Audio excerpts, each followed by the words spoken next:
தமிழகம் காக்க வந்த காவலே வருக. புரட்சி தலைவியின் நிழலாய் நின்றாய், பொற்கால ஆட்சி தரவே மீண்டும் வந்தாய்.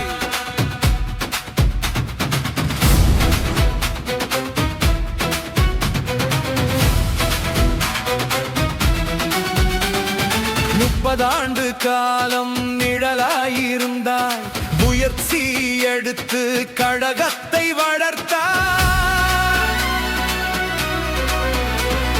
சோதனைகள் யாவும் சுக்கு நூறாக, வேதனைகள் கடந்து வென்று நீ வந்தாய். சின்னம்மா, எங்கள் சின்னம்மா, தமிழகத்தின் தர்மமே எங்கள் சின்னம்மா.